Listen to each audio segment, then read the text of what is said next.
The harder you try to force life, the heavier it starts to feel. You work harder, think harder, chase harder, hold on tighter. You tell yourself you are being responsible, focused, committed, but inside, something starts tightening. Your peace begins depending on outcomes.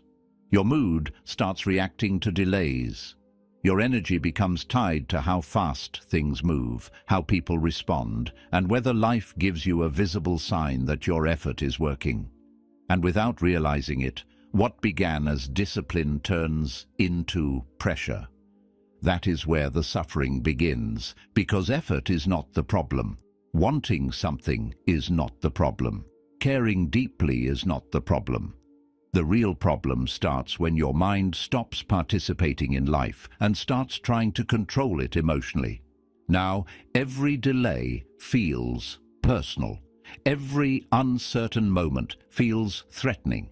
Every silence feels loaded. You are still moving, but there is no ease in you, no trust, no space, just tension. And people feel that tension too. It enters your voice, your timing, your decisions, your relationships. It changes the way you show up in conversations. It makes your work less clear. It makes your presence less grounded. Even when you say nothing, the pressure is there. You're no longer simply building your life, you're gripping it. That is why calm matters so much. Not because calm is passive, not because calm means you stop caring. Calm is what allows you to care without collapsing. It lets you work without turning effort into emotional desperation. It lets you stay committed without making one result the center of your peace. The Stoics understood this deeply. They knew that the person who cannot separate effort from control will keep exhausting himself in places where force was never going to create real peace. This episode is about that shift, about relaxing without becoming lazy, about detaching without becoming cold, about learning how to keep showing up with discipline, clarity, and patience while releasing the tight grip that has been making everything heavier than it needs to be. If this is where you are right now, subscribe to the channel, and let's begin with the first truth. Stop confusing effort with control. 1. Stop confusing effort with control.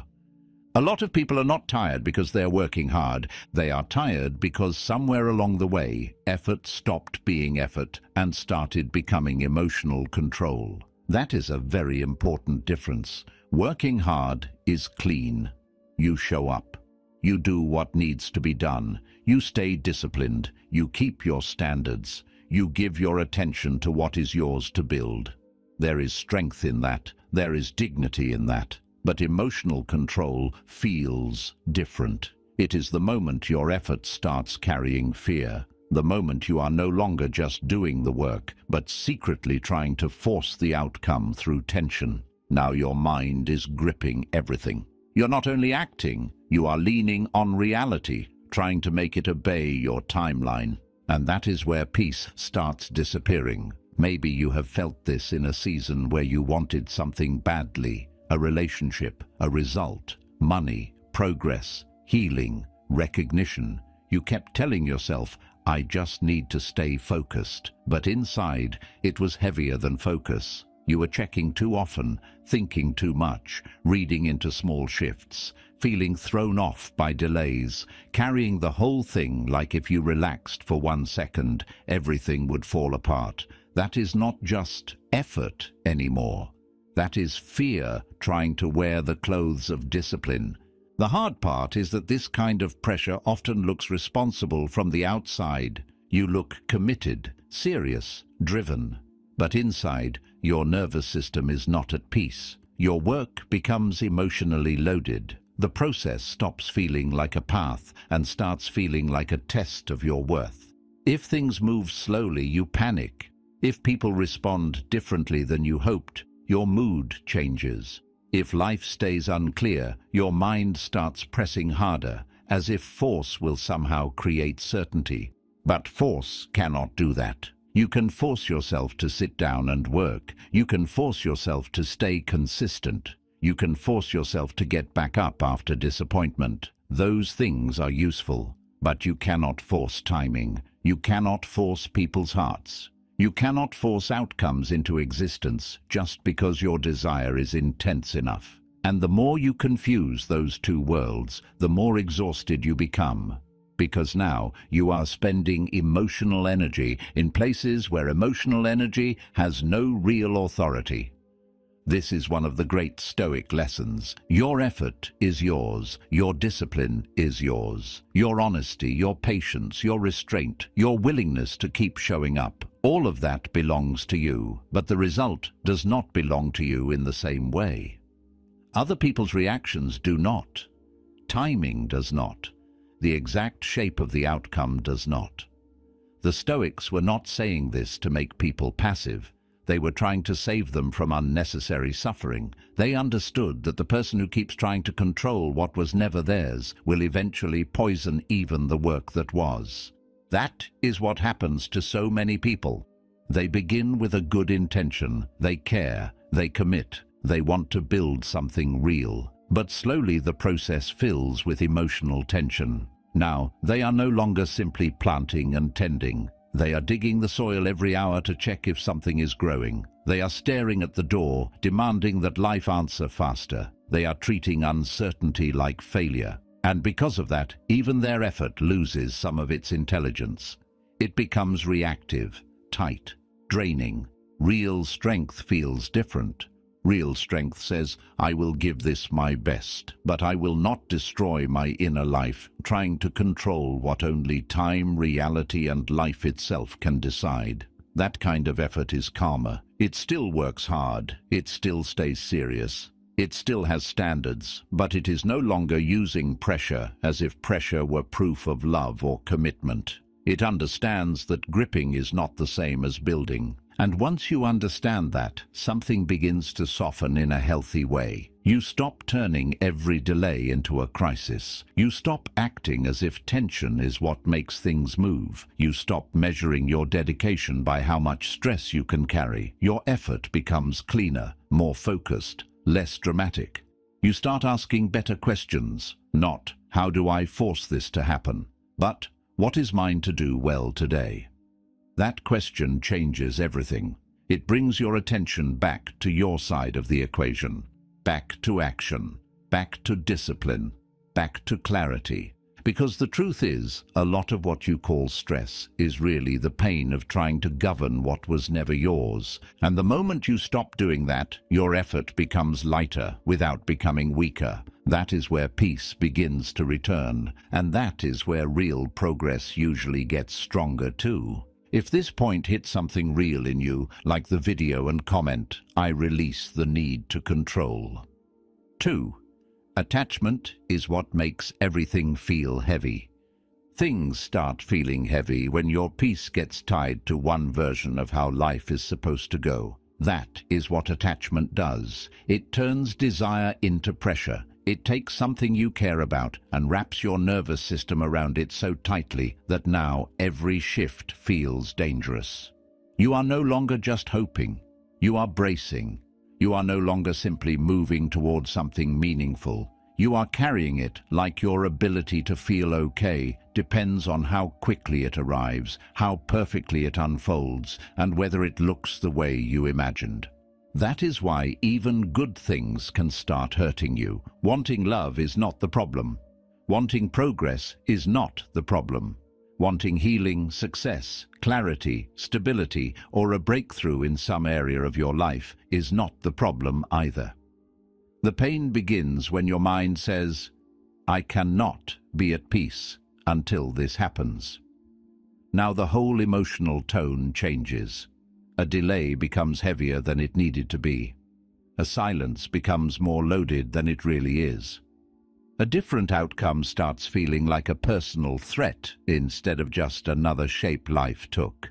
Attachment turns one possibility into an emotional prison. You can see it in ordinary moments. You send a message and suddenly your mind is no longer free. Part of you is waiting, watching, interpreting, or maybe you have been working hard towards something, and each day without visible proof starts feeling like an accusation. You begin wondering if you are behind, if you are failing, if life is withholding something from you on purpose. The actual moment may be simple, but attachment makes it feel heavier because the mind is no longer relating to the thing itself. It is relating to what the thing has come to mean. That meaning is where much of the suffering lives. Once peace gets tied to one result, everything around that result becomes emotionally charged. Time feels slower, setbacks feel larger, patience feels harder, other people's behavior feels more significant than it should. Your whole system tightens around one hope, and because of that, life starts losing its natural movement.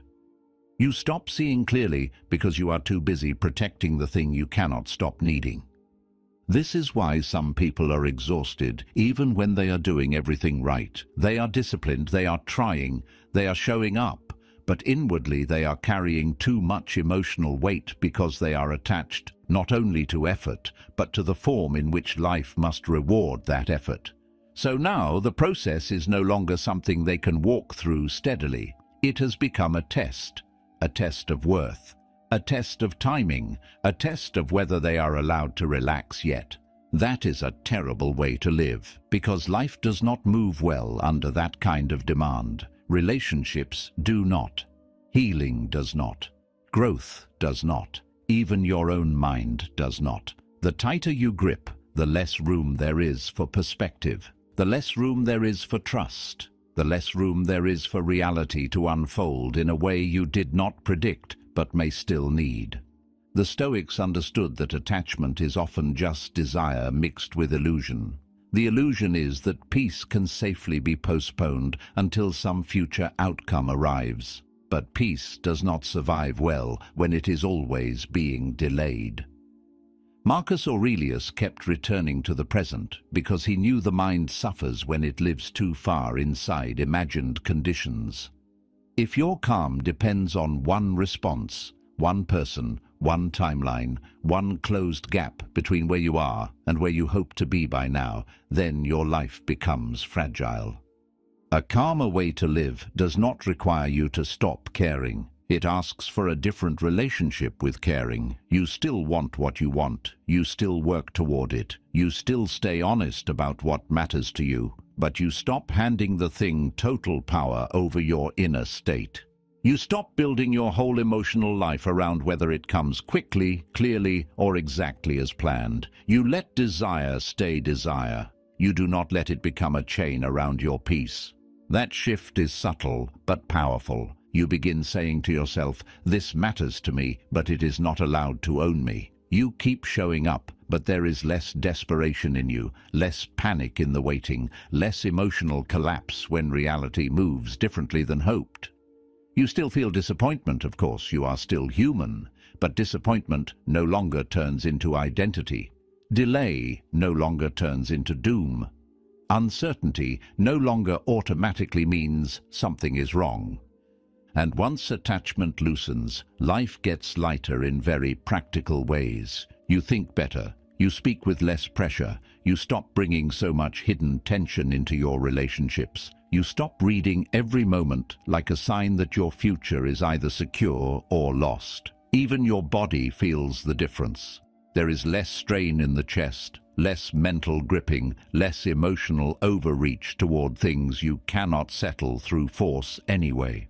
This is why detachment is not coldness, it is relief. It is the ability to want something deeply without turning that desire into suffering every hour it remains incomplete. It is the ability to say, "I care, but I refuse to make my peace wait outside the door of this outcome." That sentence can change the whole structure of your inner life. So look carefully at what has been feeling too heavy lately. Ask yourself where your mind has tied too much meaning to one result, where your peace has been postponed, where your calm has been made conditional. Be honest, not to shame yourself, but to loosen the knot. Because many things in life feel unbearable only after attachment has made them carry more emotional weight than they were ever meant to hold. And the moment that grip begins to soften, you do not become passive. you become lighter. And lighter people usually move through life with more clarity, more patience, and far less unnecessary pain. 3. Let go of what was never yours to control. A lot of your tension comes from carrying things that were never meant to sit in your hands that long. You did your part, but your mind keeps reaching past it. It keeps trying to manage how someone will respond, when something will happen, whether the result will come the way you hoped, whether life will reward your effort fast enough to calm you down. That is where the exhaustion deepens, not always in the work itself, but in the extra weight you add after the work is done. You can see this in ordinary moments. You send the message, and now half your mind is no longer yours. It is sitting inside the silence, trying to predict tone, timing, meaning. Or you finish the task, but you cannot leave it alone because you are already trying to control how it will be received. Maybe you had the hard conversation, said what needed to be said, and now instead of resting in the honesty of it, you keep replaying the other person's face, their wording, their distance, their possible interpretation. The action was yours. The aftermath was not, but the mind hates that boundary. It keeps crossing it. That is why so many people feel like life never lets them relax. They are not only living their own part, they are also mentally trying to carry everyone else's part, time's part, outcome's part, fate's part. No nervous system handles that well. At some point, your peace begins collapsing under the weight of responsibilities that do not actually belong to you. The Stoics were very sharp about this. They kept returning to one distinction because it can save you from so much useless suffering. What is yours and what is not? Your honesty is yours. Your effort is yours. Your discipline is yours. Your restraint is yours. The way you prepare, speak, build, show up, and correct yourself, that is yours. But the final outcome is not yours in the same way. Another person's readiness is not. Their maturity is not, timing is not, recognition is not, the exact shape of how life unfolds is not. Once that becomes real to you, something softens. You stop trying to squeeze certainty out of what was never promised. You stop standing at the edge of every result, as if your whole emotional life depends on controlling what happens next. You begin respecting the limit of your role. And that limit is not punishment, it is protection. Because control has a cost. When you keep reaching into what is not yours, you lose energy for what is. Your mind grows crowded, your body stays tense. You become less present in your real life because so much of you is busy trying to emotionally supervise events that have already left your hands. Then even simple days feel strangely heavy. You wake up tired, not only from effort, but from invisible mental labor that produced nothing except more strain. Letting go is not carelessness. It is not saying nothing matters. It is not becoming passive or detached in a dead way. It is something wiser than that. It is saying, what was mine, I will do well. What was never mine, I will stop trying to carry, as if my worry gives me authority over it. That is a very different posture. It still respects action. It still respects discipline, but it refuses to turn life into a private wrestling match with reality. And when you live that way, your effort becomes cleaner. You write the message and let it stand. You do the work and let the work be done. You plant the seed and stop digging it up to check whether it is growing. You speak honestly and stop trying to control the emotional weather in the other person afterward. There is maturity in that. There is also peace. Most suffering becomes louder when the mind refuses to stop at the edge of its rightful territory. It keeps leaning forward. What if it doesn't? What if I lose? What if this means? Soon, you are no longer inside the actual moment. You are inside projections, interpretations, imagined outcomes, and all the emotional noise that comes from trying to govern what was never fully yours. That is why this chapter matters so much. A calmer life is not built only by doing more. Sometimes it is built by releasing what has been clinging to you after your part was already finished. That release gives something back to you immediately. Attention, breath, sleep, clarity, dignity. You stop looking so desperate in situations that require patience. You stop sounding so strained in moments that need steadiness. Even your relationships improve because you are no longer bringing that hidden demand into every exchange. So ask yourself, very honestly, what have I been carrying lately that was never really mine to control? A response, a timeline, a decision someone else must make. A result that only life can unfold in its own way. Name it clearly. Then give it back. Not because it does not matter, but because you matter too much to keep living under burdens your mind was never designed to hold. That is where a lot of peace returns. Not when life finally obeys you, but when you finally stop trying to control what was never yours in the first place. 4. The more you force, the less clearly you see. Pressure does not always make you sharper. Very often it makes you narrower. That is the trap. You think if you push harder, think harder, worry harder, monitor harder, you will somehow become more effective. You tell yourself that tension means seriousness, that if you stay mentally tight enough, nothing will slip, nothing will be lost, nothing will go wrong without you catching it in time. But that kind of force changes the way the mind sees. It does not bring clarity.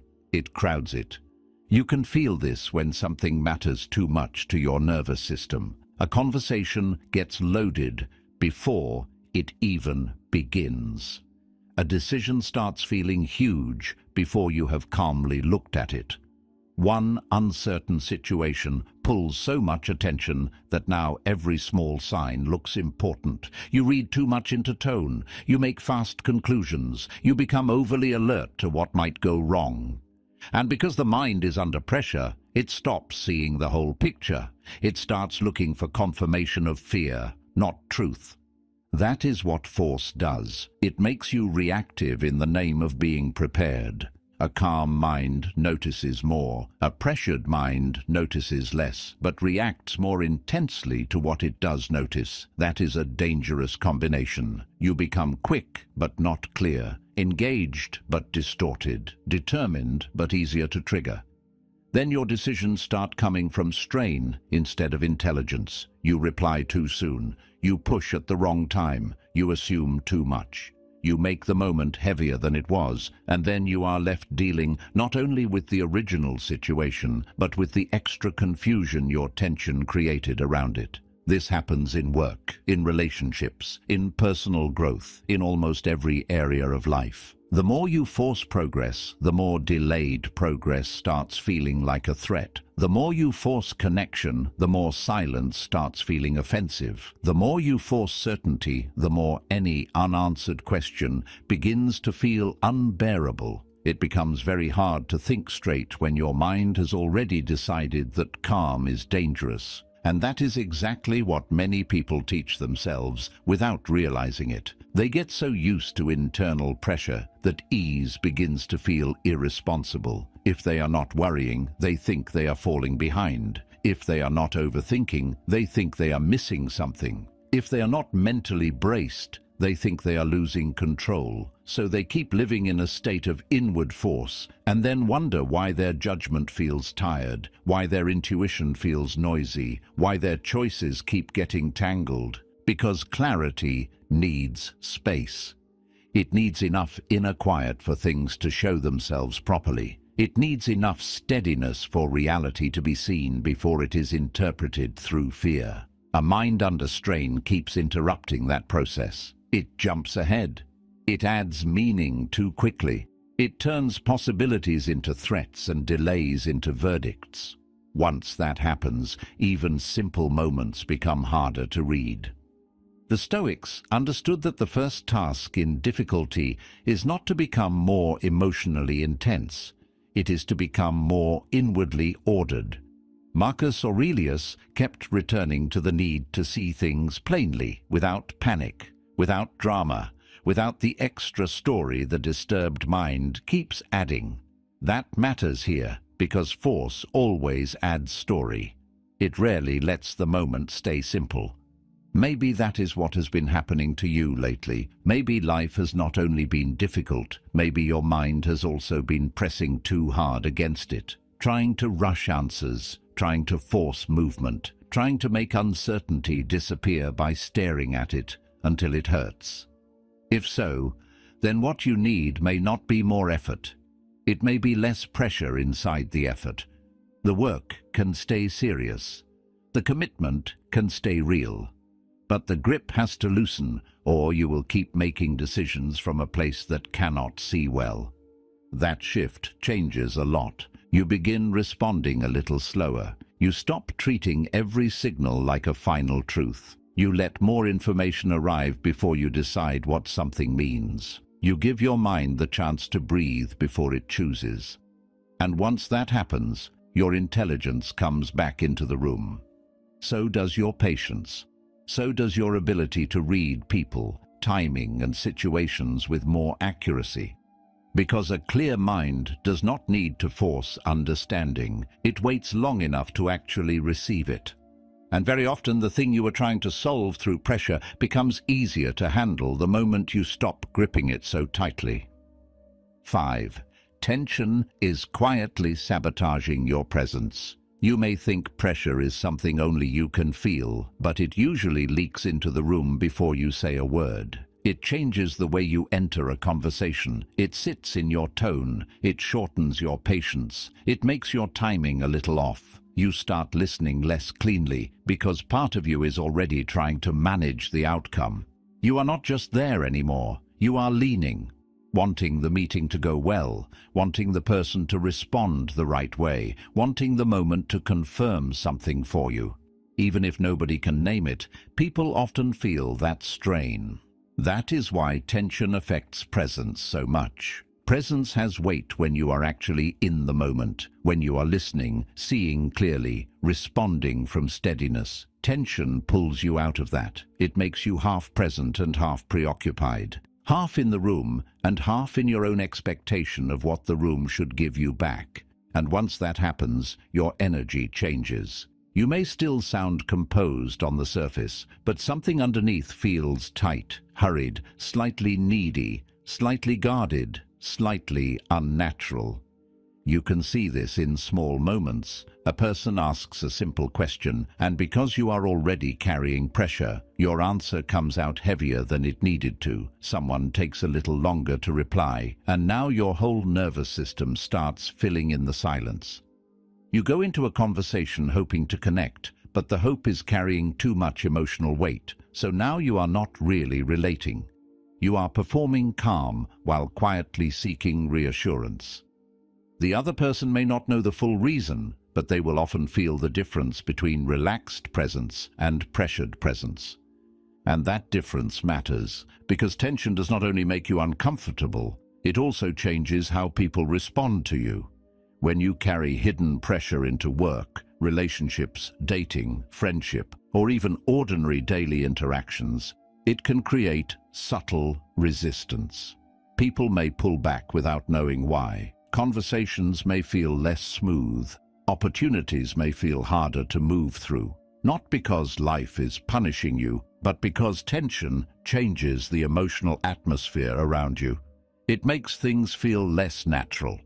This is one of the reasons forcing rarely works the way people think it will. They believe pressure will make them more convincing, more productive, more in control, more likely to get what they want. But very often, it does the opposite.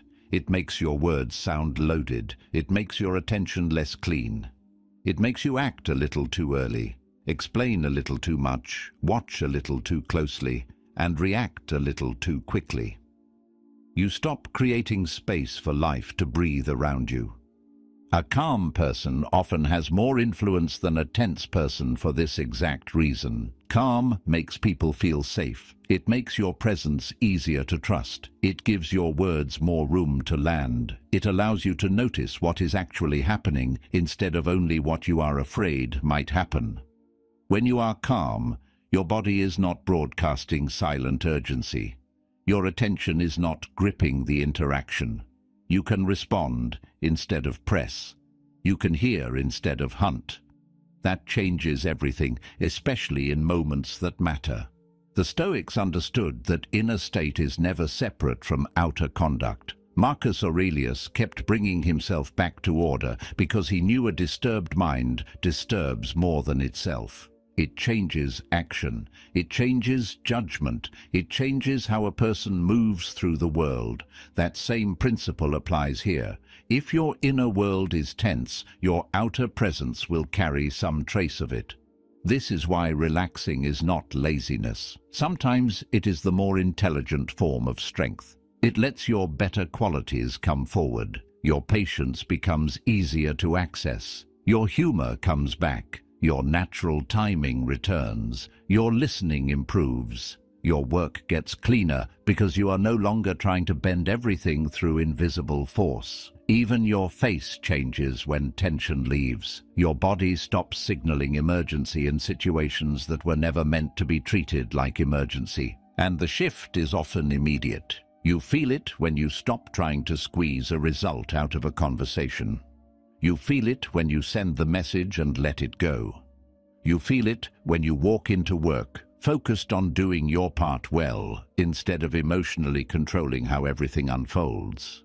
Suddenly, there is more space in you, more breath, more ease. And from that place, people often respond better. Not because you manipulated them into it, but because your presence stopped making the moment so heavy. That is the practical lesson here. If something in your life feels strained right now, do not only ask what you need to do differently. Ask what kind of energy you have been bringing into it. Ask whether your presence has been carrying quiet pressure. Ask whether people are meeting you, or meeting the tension you have wrapped around the moment. Because sometimes the thing sabotaging your connections, your work, and your clarity is not a lack of effort. It is the pressure hidden inside the effort. And when that pressure softens, your presence starts helping you again, instead of quietly working against you. 6. Stop tying your worth to results. The moment a result becomes proof of your value, life starts wounding you more deeply than it needs to. Now a delay is not just a delay, it feels like rejection. A slow season does not simply test your patience, it starts whispering that maybe you are not enough. A missed opportunity begins to sound like a verdict. Something does not work out, and instead of seeing one outcome that failed to unfold the way you wanted, you begin feeling as if you failed in some final personal way. That is what makes results so dangerous when they get too close to identity. They stop being information and start becoming judgment. You can see this in very ordinary moments. You work hard on something and wait for it to land. A message gets no reply. A project moves slower than expected. A person you cared about pulls back. An opportunity you wanted goes elsewhere. On the surface, these are all different situations. But inside, the mind often does the same thing. It turns the event into meaning. Maybe I am not impressive enough. Maybe I'm behind. Maybe I'm forgettable. Maybe this proves something about me. And once that happens, your nervous system is no longer responding only to reality. It is responding to a threat against self-worth. That is why outcomes can start feeling so heavy, because you are no longer simply trying to build something, love something, heal something, or reach something. You are trying to protect your identity from being injured by the result. So naturally you grip harder, you monitor more, you become more emotionally exposed to every shift. The stakes start feeling enormous, not because the result itself always deserves that much weight, but because your mind has attached your worth to what happens next. This creates a brutal kind of fragility. Good outcomes lift you too high, bad ones drop you too fast. Praise makes you feel real for a moment. Delay makes you question your entire path. Some days you feel powerful because things are moving. Then one setback comes, and suddenly that confidence starts collapsing because it was built on momentum instead of something deeper. You keep trying to feel stable, But stability never lasts long when it depends on what life gives back externally. That is not peace, it is emotional gambling, and it wears people down. The Stoics were clear on this point for a reason. They knew your peace cannot survive if your identity is tied to things that remain partly outside your control. Your effort is yours. Your character is yours. Your discipline, honesty, and steadiness are yours. But the final result is never yours in the same way. Life includes timing, other people, conditions, luck, and variables your mind will never fully command. So if your worth rises and falls with the outcome, you keep placing your deepest emotional stability in unstable territory. No one can live well like that for long. A stronger way to live begins when you separate value from result. That does not mean results stop mattering. Of course they matter. You still care. You still work. You still aim high. But you stop asking outcomes to answer the question of whether you are enough. That question is too sacred to place in their hands. A result can tell you whether a method worked. It can tell you whether timing was right. It can reveal where you need to grow, adjust, improve, or let go.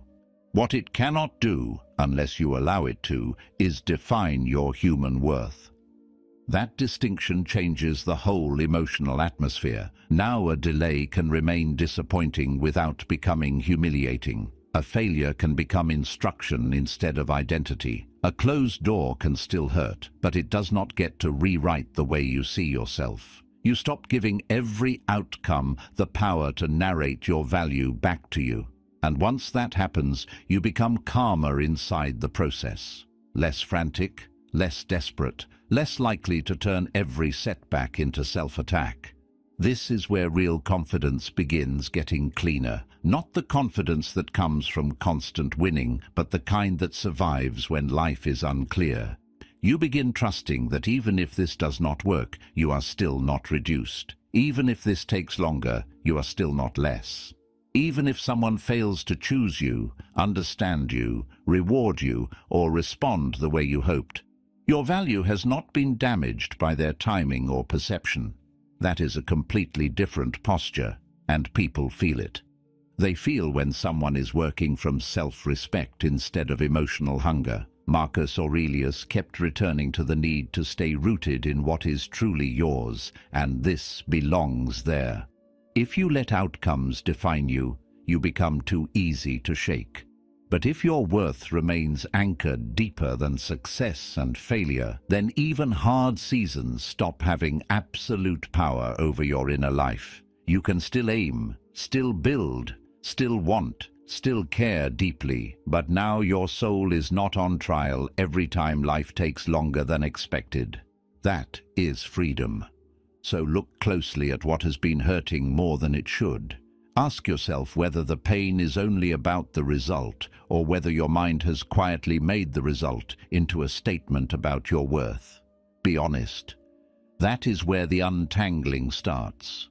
Because the moment you stop tying your value to outcomes, delay stops feeling like a personal wound. And from there, you can finally keep showing up with more steadiness, more dignity, and far less fear. 7. Much of your suffering comes from interpretation. A painful moment is one thing. What your mind turns it into is often where the real suffering begins. That is why two people can go through something similar and come out carrying very different emotional weight. The event matters, of course. A disappointment is real. A rejection hurts. A delay can wear on you. A cold response can sting. But what happens next inside the mind often decides whether the pain stays clean or starts spreading. The moment happens once. Then interpretation begins repeating it. You can watch this happen in small ways. A person goes quiet and your mind says, something is wrong. A plan changes and the mind turns it into, nothing ever works for me. A result takes longer than expected, and suddenly it becomes, maybe I'm too late, maybe I'm failing, maybe I'm not enough for this.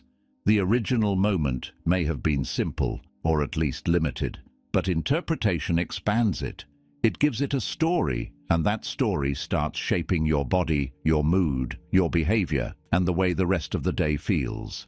This is why suffering can become so exhausting. You are not only carrying what happened, you are also carrying what you decided it meant.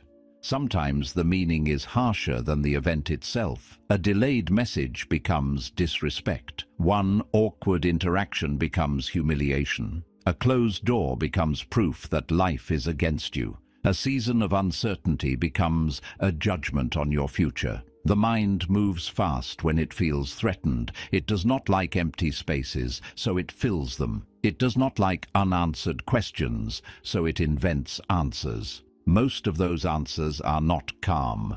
They are not careful. They are emotional, and emotional interpretation is rarely fair. It speaks in absolutes. It takes one moment and stretches it over your whole identity. It says always, never, everyone, no one, this means, this proves, this is who I am. Once the mind starts talking that way, your suffering stops being tied to reality alone. Now it is tied to exaggeration, fear, memory, insecurity, and all the old pain that rushed forward to attach itself to the present. That is why some moments feel bigger than they are, not because you are weak, but because the mind is quick to attach old wounds to new events. Maybe someone's distance does not only feel like distance, it wakes up a much older fear of being unwanted. Maybe a delay does not only feel inconvenient, it touches your fear of being left behind. Maybe one mistake at work does not stay one mistake because your mind has already connected it to every private doubt you have about yourself. Suddenly, the pain is no longer just current, it is layered. And when pain becomes layered, it gets much harder to see clearly. The Stoics understood this with unusual precision. Epictetus kept pointing people back to a difficult but freeing truth. It is often not the thing itself that disturbs us most, but the judgment we add to it. He was not denying pain. He was trying to rescue people from unnecessary pain, the extra suffering created by interpretation. That lesson matters because interpretation is usually automatic until you slow it down, and once you slow it down, a crack opens. You begin to notice that what happened and what you told yourself about what happened are not always the same thing. You notice that someone being distracted is not automatically rejection. A delay is not always failure. A season of uncertainty is not proof that you are lost. A person's mood is not always about you. One bad moment is not a verdict on your life. These are simple distinctions, but they can save you from so much emotional waste. A calmer life often begins there, not by controlling everything that happens, but by becoming more careful with what you let each event mean. That does not mean becoming fake or pretending everything is fine. It means learning to ask a better question when the mind rushes in with a story. Instead of immediately believing the first interpretation, you pause and ask, is that true, or is that just what pain is saying right now? That question alone can stop a spiral. It can bring some air back into the room. It can keep a difficult moment from becoming a full psychological collapse. Think about how many nights become heavy because of interpretation. The event happened at 2 in the afternoon. The suffering keeps going at 11 at night, not because the moment is still happening, but because the mind keeps replaying it and feeding it meaning. You are no longer sitting with reality. You are sitting with the version of reality your fear has been narrating all day. And by then, the body responds as if the threat is still alive. That is why interpretation has such power. It can make life feel hostile when life is only unclear. It can make you feel abandoned when someone is only limited. It can make effort feel pointless when results are simply not visible yet. It can turn one piece of pain into a whole emotional climate. And once that climate settles over you, even good things become harder to notice. This is where mental discipline becomes deeply practical. You do not need to argue with every thought. You do not need to become cold, detached, or robotic. You only need to stop treating your first interpretation like sacred truth. Slow it down. Look at it. Ask what is fact and what is added. Ask what belongs to the moment and what belongs to old fear. Ask whether your mind is reporting reality or just reacting to discomfort. That changes how you move through life. You become less easy to provoke because not every moment gets permission to define itself however your fear wants. You become less fragile around uncertainty because silence no longer automatically means disaster. You stop turning every delay into a statement about your worth. You stop letting every hard moment recruit your whole history against you. And little by little, suffering becomes cleaner. Still real, but cleaner. Pain without unnecessary interpretation is often much lighter than pain mixed with panic, prediction, ego, memory, and self-judgment. You may still feel disappointed, you may still ache, but now the ache is not swallowing your identity. It is not becoming a story about who you are. It is just one hard thing you are carrying, not 10 imagined ones stacked on top of it.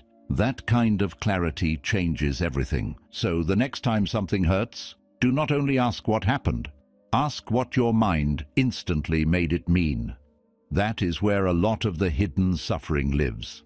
And once you start seeing that clearly, you stop giving every painful moment permission to become a whole philosophy about your life. 8. Detachment is not indifference. A lot of people hear the word detachment and immediately think it means becoming cold. They picture someone who stops caring, stops loving, stops trying, stops feeling, someone distant, shut down, hard to reach. But that is not what detachment really is, at least not in the Stoic sense. Real detachment is not the death of feeling. It is the refusal to let feeling drag you out of yourself every time life moves differently than you hoped. That is a very different thing. You can care deeply and still stay steady. You can want something strongly and still remain grounded if it takes time. You can love someone and still keep your inner world from collapsing around their moods, their timing, or their limitations.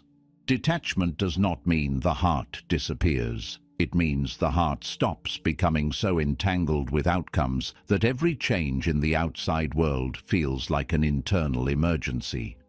This matters because many people think their suffering proves the depth of their care. They believe that if they are anxious enough, attached enough, disturbed enough, then they must really love, really want, really mean it. So they grip harder, they worry more, they replay things longer. They let one situation take over the whole atmosphere of the day, and somewhere in the middle of that, they start confusing emotional collapse with sincerity. But collapse is not sincerity. It is loss of center. You can see this clearly in relationships. One person pulls back a little, becomes uncertain, answers differently, and suddenly the whole inner world starts reacting. Sleep changes, appetite changes, focus changes.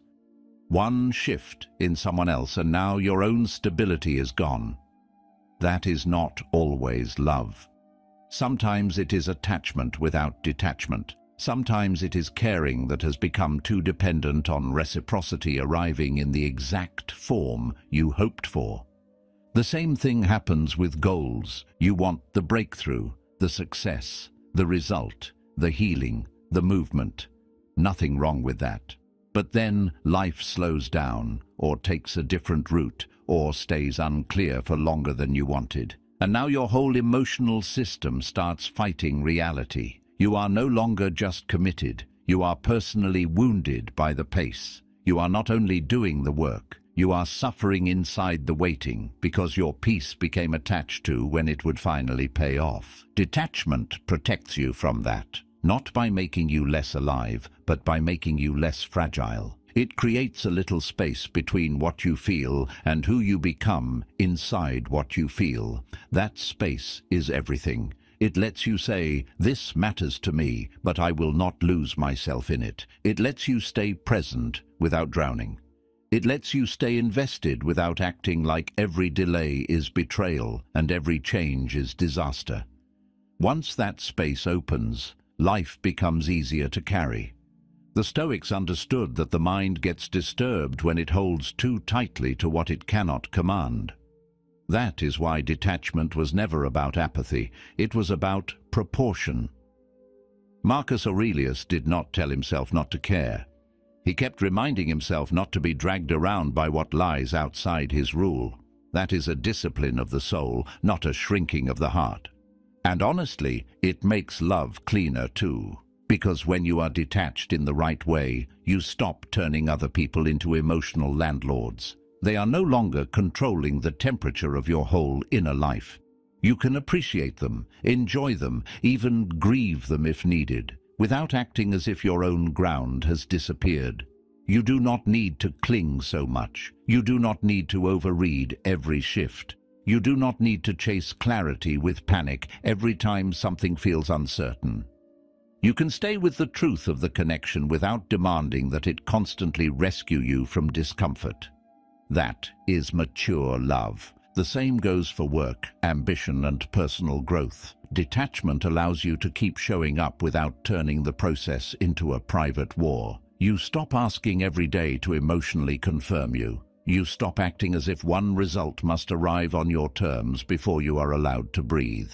There is more room for patience, more room for intelligence, more room for life to unfold in ways you may not understand yet. Without detachment, your mind keeps trying to force. With detachment, it can finally participate. That shift changes the quality of your decisions. It changes your voice. It changes your relationships. It changes your body too. You start speaking with less pressure, listening with more openness, waiting with less panic. Even disappointment becomes easier to hold because it is no longer tearing through an identity that was tied too tightly to the result. And no, this does not make you passive. Detachment still works, still loves, still commits, still builds, still shows up. It just stops bleeding all over every situation. It stops turning caring into emotional dependence. It stops treating surrender as weakness. It understands that a person can be deeply involved in life without being psychologically ruled by every turn life takes. That is one of the deepest forms of strength. Anyone can be intense, anyone can grip, anyone can panic when things do not go their way, but staying open without becoming unstable, staying committed without becoming desperate, staying loving without becoming lost inside another person's behavior, that takes a stronger kind of self-command. So if you have been afraid that detachment will make you cold, look again. What has likely been hurting you is not care itself. It is care mixed with fear, control, and emotional over-attachment. Detachment does not remove the care. It removes the collapse. It takes the weight off your chest, without taking the meaning out of your life. And from that place, something beautiful starts happening. You become easier to be around because your energy is less strained. You become clearer in your choices because you are not forcing life to calm you down immediately. You become more trustworthy to yourself because your inner world is no longer falling apart every time reality refuses to follow your preferred script. That is what healthy detachment gives you, not distance from life, freedom inside it. You get to care without being consumed. You get to love without being ruled. You get to want without being owned by the wanting. You get to keep your peace, even when the story is still unfolding and the answer is not here yet. And once you learn that, life starts feeling lighter without becoming smaller. 9. Patience is strength without immediate reward. Patience becomes difficult the moment life stops giving you quick signs that your effort is working. That is when the mind starts getting restless. You are doing the work, but nothing obvious is moving yet. You are staying disciplined, but there is no immediate reward. You are trying to trust the process, but the process is quiet. And quiet can feel cruel when part of you wants proof right now. That is where many people start slipping. Not because they are incapable, And not because the path is wrong, but because they expected some kind of quick emotional payment for staying steady. Real patience does not always get that payment. It often has to survive without applause, without reassurance, without visible momentum, without the comforting feeling that everything is unfolding exactly on time. That is why patience is much stronger than people think. It is not passive waiting. It is inner steadiness in the absence of confirmation. You can feel the challenge of it in ordinary parts of life. You are trying to heal, but the old feeling still returns. You are building something, but results are slower than your hope. You are showing up better in a relationship, but the trust is not rebuilt overnight. You are changing your habits, but your mind still misses the old rewards. You are learning to relax, but the future has not yet given you enough evidence to fully calm down. In those moments, patience starts feeling like weakness, only because the world has trained you to expect speed. But speed is not always wisdom. A lot of damage is done by people who cannot tolerate the middle of things, the middle of healing, the middle of growth, the middle of uncertainty, the middle of effort before the visible return. That middle place is where impatience begins bargaining with you. It says, push harder. It says, maybe this is not working. It says, do something dramatic so you can feel movement again. And because waiting without emotional reward feels uncomfortable, many people obey. They abandon good work too early. They force conversations before timing is ready. They overwater what needed time. They ruin the process by trying to make it relieve them immediately. That is why patience is not softness. It is restraint. It is the ability to stay in right relationship with time. The Stoics understood this better than most. They knew your role is not to command the ripening of everything. Your role is to live well within the season you are in. Marcus Aurelius kept returning to nature for this reason. Things unfold according to process, not according to your panic, not according to your urgency, not according to how uncomfortable it feels to wait.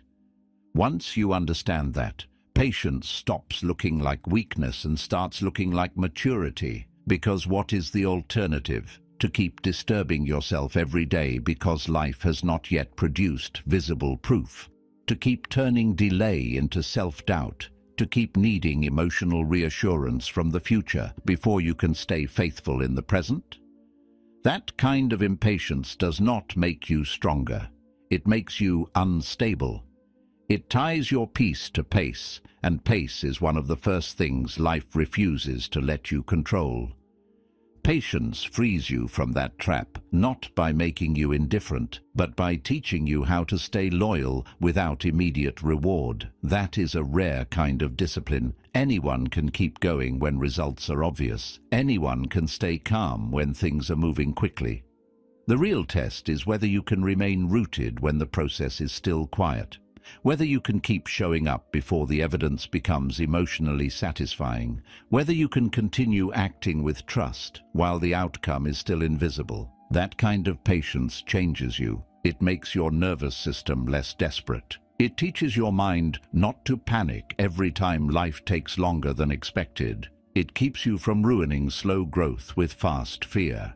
It also deepens your confidence, because now your consistency is no longer built only on reward. It is built on character, on self-trust, on the decision to remain aligned even when nothing outside is clapping yet. And people feel that kind of steadiness. There is something powerful about someone who is not constantly trying to rush life into answering them. Someone who keeps doing what matters without turning each day into a referendum on whether the process is worth it. That person carries less strain, less emotional noise, less frantic energy.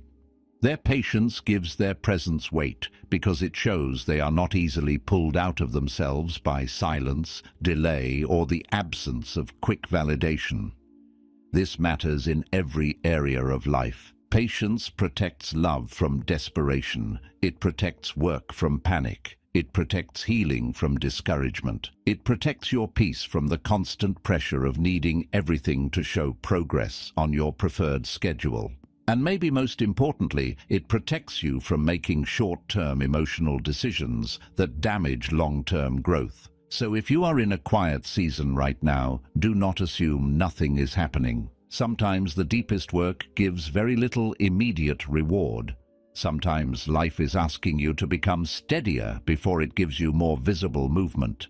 Sometimes the process is still working, even though your emotions have not yet been paid. That is where patience becomes sacred, not because it feels good, but because it keeps you from betraying what matters just because the result has not become visible yet. Stay with it. Let the process be slow without treating slow as failure. Let the silence be silence without forcing it to mean something dark. Let your effort remain honest, even when the reward is late. Because patience is not empty waiting. It is strength that refuses to collapse when nothing is confirming it yet. 10. Trust the process without gripping it too tightly.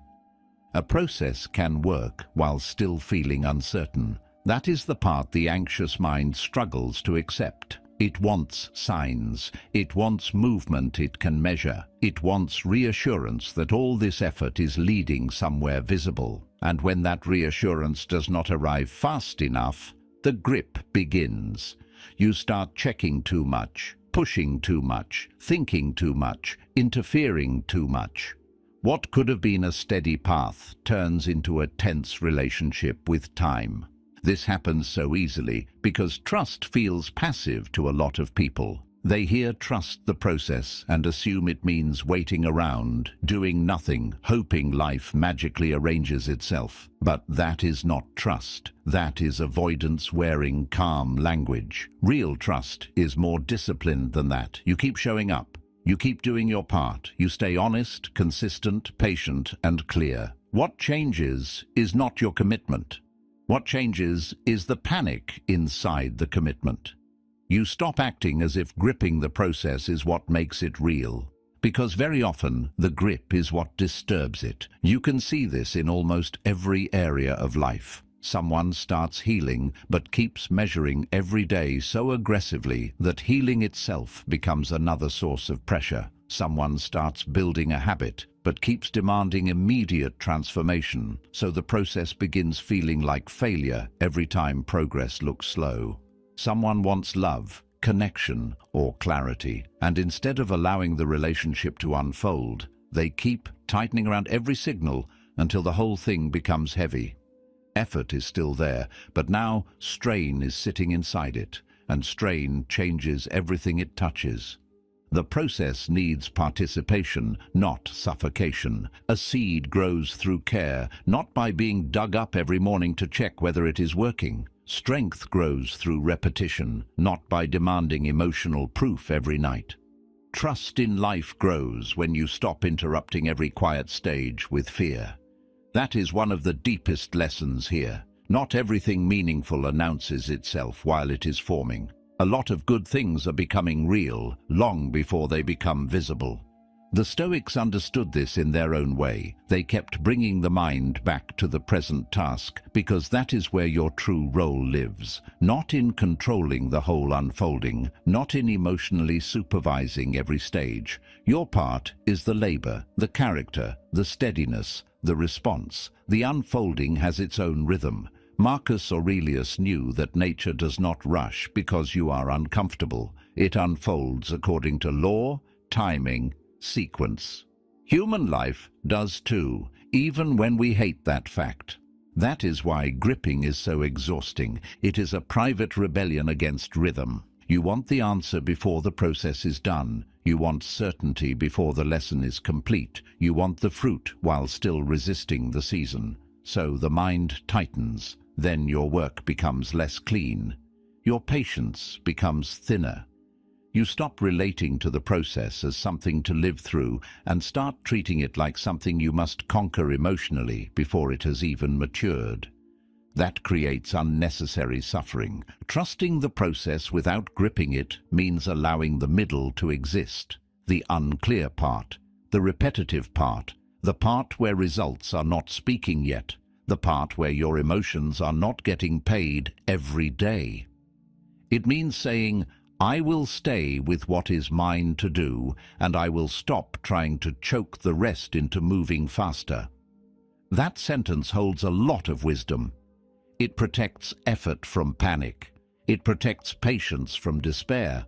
It protects the mind from turning every slow chapter into a crisis of faith. And something important happens when you live that way. You become easier to guide, not by other people, but by reality itself. You notice more. You force less. Your decisions improve because you are no longer reacting to every pause as if it were danger. Your presence changes too. There is less strain in you, less emotional aggression toward life, more steadiness, more room for intuition, timing, and better judgment to enter. This does not mean you stop caring whether something works. It means your caring becomes cleaner, more adult, less desperate. You still refine the process, you still learn, you still adjust when adjustment is needed, but you stop confusing control with wisdom. You stop treating anxiety like responsibility. You stop acting as if the only way to prove devotion is to keep suffering loudly inside the waiting.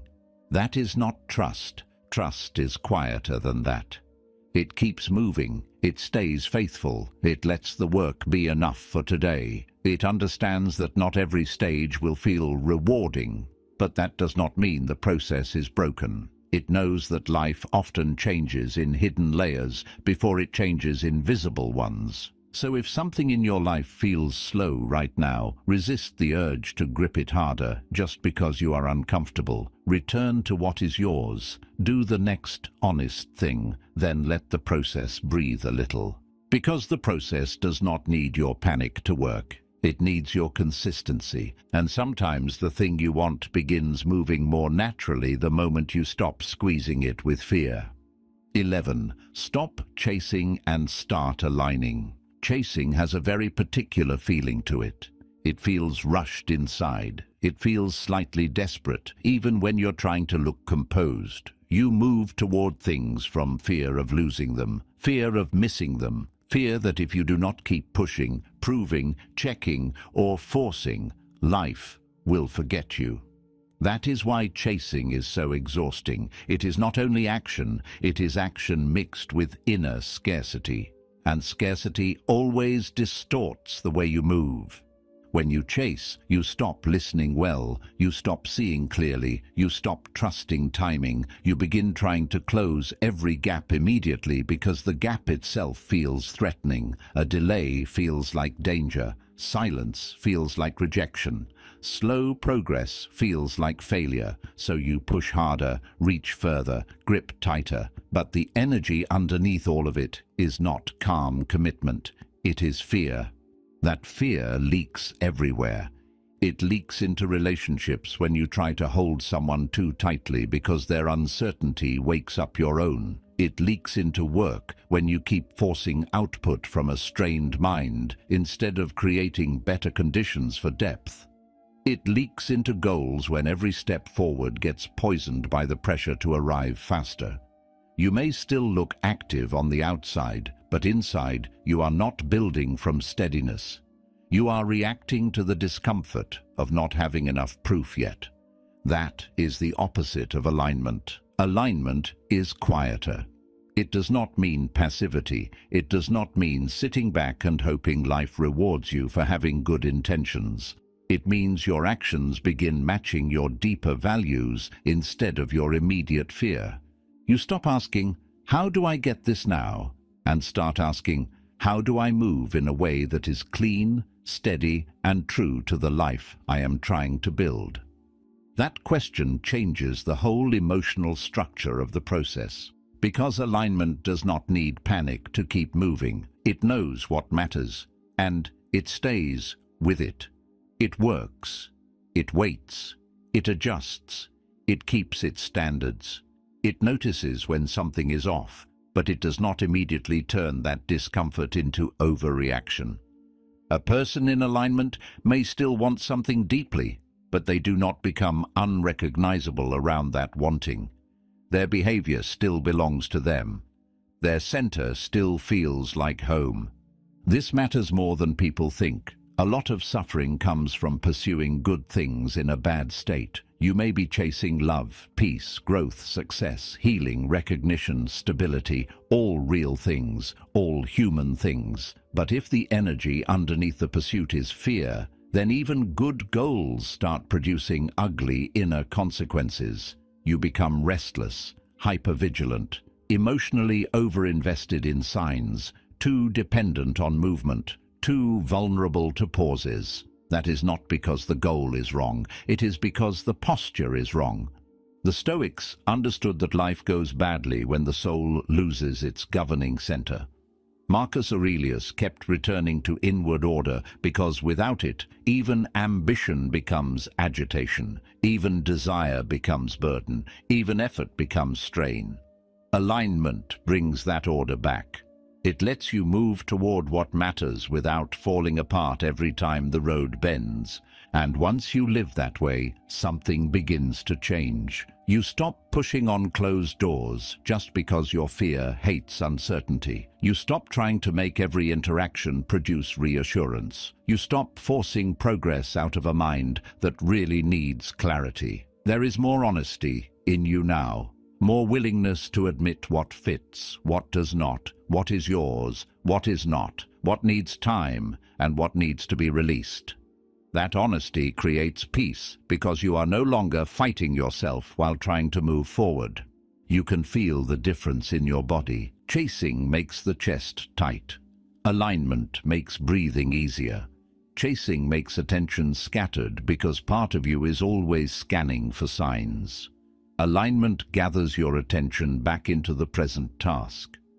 Chasing makes you act from emotional hunger. Alignment lets you act from grounded intention.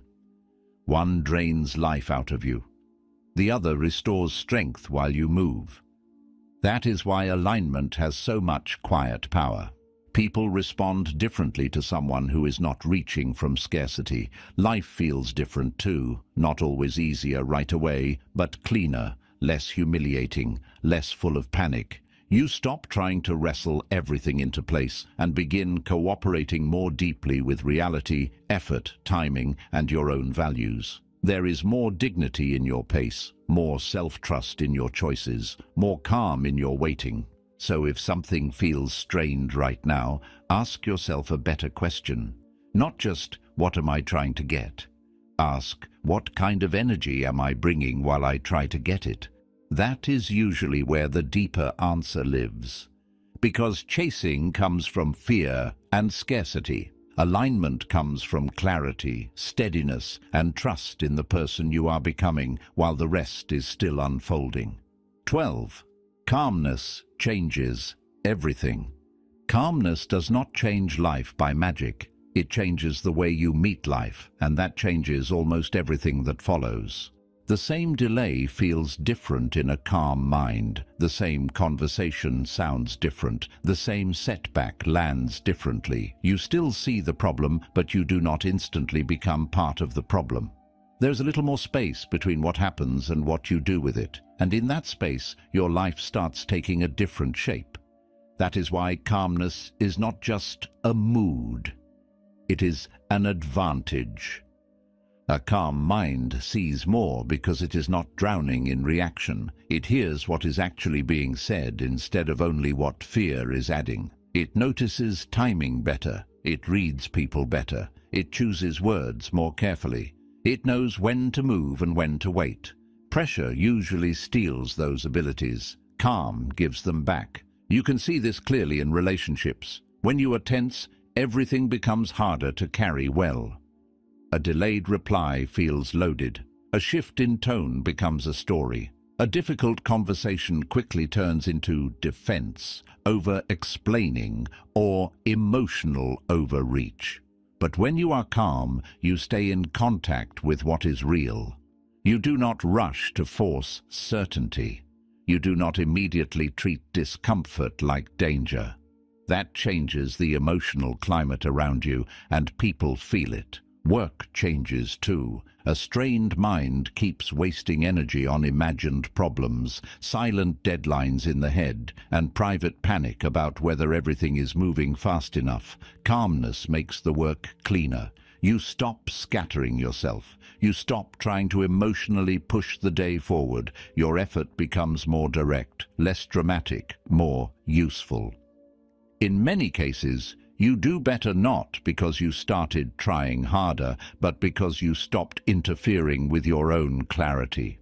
There is also a physical side to this that people often ignore. Tension lives in the body long before it becomes a thought you can describe. It shows up in the chest, the face, the shoulders, the stomach, the speed of your breathing, the way you walk into rooms, the way you listen, the way you wait. Calmness softens all of that. It gives your body a different signal. Not everything is an emergency. Not every unknown is a threat. Not every delay requires internal alarm. Once the body believes that, more often, the mind begins to trust it too. The Stoics understood this in a deep way. They knew calm was not decorative. It was practical. Marcus Aurelius kept returning to steadiness because he knew that once the mind is disturbed, judgment becomes distorted. Calmness protects judgment. It protects dignity. It protects proportion. It keeps you from becoming emotionally obedient to whatever happens around you. That is why calmness creates better conditions for almost everything you want.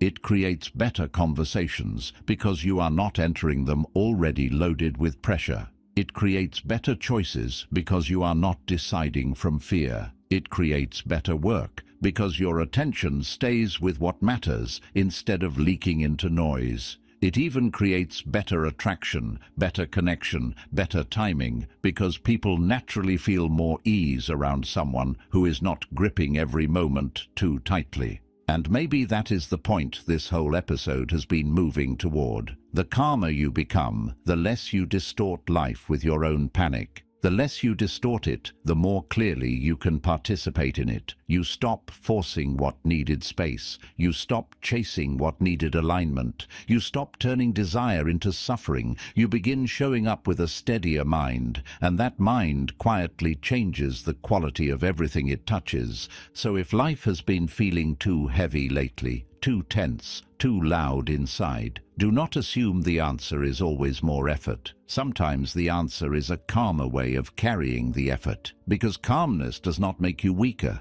It makes you clearer, and clarity changes everything. So this is the truth at the center of all of it. You do not attract better things by tightening your grip on life. You attract them by becoming steadier inside it. The more desperate the mind becomes, the more it disturbs its own vision. It turns waiting into suffering, effort into pressure, and desire into emotional dependence. But the moment you start loosening that grip, something important returns. You can think again, you can breathe again, you can work, love, wait, and build without making every outcome responsible for your peace. That is what Stoicism keeps trying to teach in a quieter language. Do your part, stay disciplined, care deeply, but stop trying to emotionally control what was never yours. Let action be yours, let character be yours. Let the process unfold without turning it into a battlefield in your chest every day. Once that shift becomes real, life starts feeling lighter. Not because everything becomes easy, but because you stop adding so much unnecessary struggle to what is already enough. And maybe that is the deeper reward here. Not that life instantly gives you everything you want, but that you stop losing yourself while reaching for it. Your presence becomes calmer, your words become cleaner, your relationships breathe more easily, your work carries less strain. You begin moving like someone who trusts himself, not like someone trying to force certainty out of every moment. That kind of calm has power. It changes what you notice, it changes how you respond, it changes what you tolerate, it changes what you no longer need to chase. If this episode spoke to you, like the video and comment. I choose calm over control. And tonight, or even right now, take one step back from the thing you have been gripping too tightly. Breathe, return to what is yours. Let the rest unfold without dragging your peace through it. Because when you relax in the right way, you do not lose your power. You finally stop wasting it.